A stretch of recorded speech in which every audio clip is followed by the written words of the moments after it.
Hello বন্ধুরা, আমরা এখন যাচ্ছি দীঘার সমুদ্র সৈকত দেখতে। আমরা ভেবেছিলাম আজকে সূর্য উদয় দেখব, কিন্তু আমাদের একটু দেরি হয়ে গেল, মানে সকাল ৫টা বেজে গেছে। তাই আজকে হয়তো সূর্য উদয় দেখতে পারবো না। যাই হোক, আমরা তাও যাচ্ছি। আমরা চলে এলাম সমুদ্রের পাড়ে। দেখো, অনেক ভোরবেলা থেকেই লোকজন এখানে আসা শুরু হয়ে গেছে। আজকে আমরা সূর্য উদয় ঠিকঠাক দেখতে পারলাম না, তাই কালকে আবার আসবো সূর্য উদয় দেখতে। ভোরবেলায় সূর্য উদয় দেখার মজাটাই আলাদা। এখানে ঘোড়াগুলো দেখো কত সুন্দরভাবে সাজিয়েছে। সকালবেলা সমুদ্রের পাড়ে এসে সত্যি ভীষণই ভালো লাগছে। আমরা এত সকালে স্নান করতে আর সমুদ্রে নামলাম না, শুধু সাইডে একটু দাঁড়িয়ে ছবি তুলে নিচ্ছি। আমার তো সমুদ্র ভীষণই ভালো লাগে, আর বিশেষ করে এই গরমে সমুদ্রে ঘুরতে এসে সত্যি ভীষণই মজা লাগছে। তোমাদের কার কার সমুদ্রে ঘুরতে ভালো লাগে তোমরা অবশ্যই কমেন্টে জানিও। সকালের সমুদ্রের পাড়ের এই ফুরফুরে হাওয়া তা যেন শরীর এবং মনকে স্পর্শ করে যাচ্ছে। তোমাদের সম্ভব হলে অন্তত একবার এই গরমে সমুদ্রে ঘুরতে এসো, দেখবে ভীষণই ভালো লাগবে। আমরা সবাই সমুদ্রের পাড়ে দাঁড়িয়ে একে একে ছবি তুলে নিলাম। দেখো বন্ধুরা, শুধু মানুষ নয়, কতগুলো কুকুরও নেমে গেছে সমুদ্রে। এদিকে দেখো বন্ধুরা, জেলেরা মাছ সমুদ্রে গিয়ে জাল ফেলেছিল। অনেক ভোরবেলায় আসে তারা মাছ ধরতে। আর সকাল হতে হতে দেখো তারা মাছসহ জাল নিয়ে চলে এসেছে সমুদ্রের পাড়ে। ছোট ছোট মাছগুলো দেখো কেমন লাফাচ্ছে। আমরা বাজার থেকে যে মাছগুলো খাই সেগুলো সাধারণত জ্যান্ত পাওয়াই যায় না। কিছু কিছু মাছ যেমন শিঙ্গি, মাগুর, এগুলো জ্যান্ত পাওয়া যায়। তাছাড়া এই ছোট ছোট মাছ তো জ্যান্ত পাওয়াই যায় না। কিন্তু আজকে দেখো এই মাছগুলো দেখে ভীষণই ভালো লাগছে। দীঘাতে এসে জানো তো অনেকগুলো জেলিফিশ দেখলাম। পুরীতে গিয়েছিলাম কিন্তু তখন আমি জানো তো জেলিফিশ দেখিনি।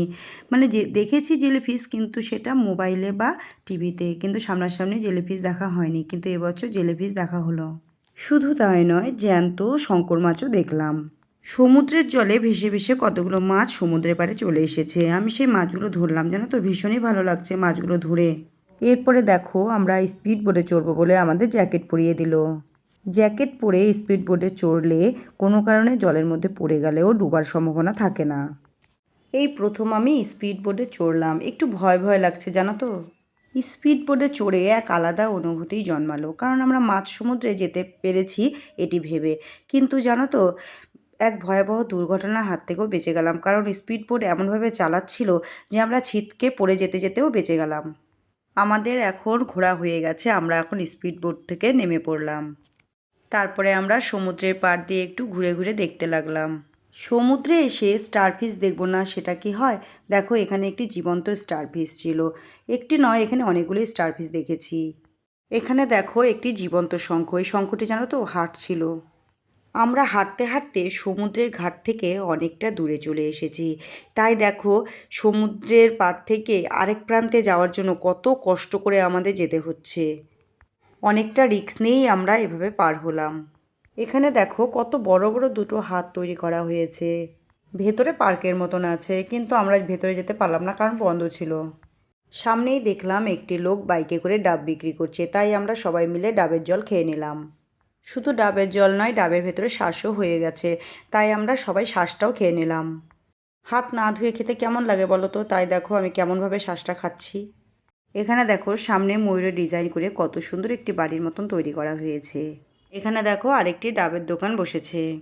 ডাবের দোকানের পাশে আরেকটি দোকান ছিল, যেখানে নানা ধরনের কসমেটিক জিনিসও ছিল। শুধু তাই নয়, এখানে ঝিনুক শঙ্খ দিয়ে তৈরি অনেক জিনিস ছিল, এমনকি কাঠের জিনিসও ছিল। অনেকক্ষণ থেকে একটি কুকুর যেন তো আমাদের পেছন পেছন আসছিল, তাই আমরা কুকুরটিকে বিস্কুট কিনে খাওয়ালাম। আর একটি কাককেও আমরা বিস্কুট দিলাম। একটি কাককে দেওয়ার পরে জানো তো কোত্থেকে যে এতগুলো কাক চলে এলো বুঝতেই পারলাম না। এরপরে চলে এলাম আমরা সমুদ্রে স্নান করতে। সমুদ্রে নেমে জানো তো ভীষণই ভালো লাগছিল, কিন্তু একটু ভয় ভয় লাগছিল।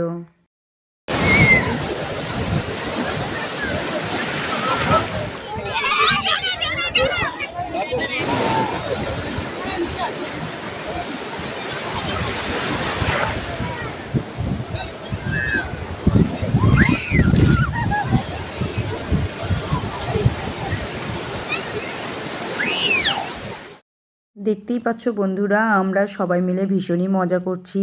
যাই হোক, ভিডিওটি আর বেশি বড় করব না। দেখা হচ্ছে পরের ভিডিওতে। ততক্ষণ সবাই সুস্থ থেকো, সাবধানে থেকো।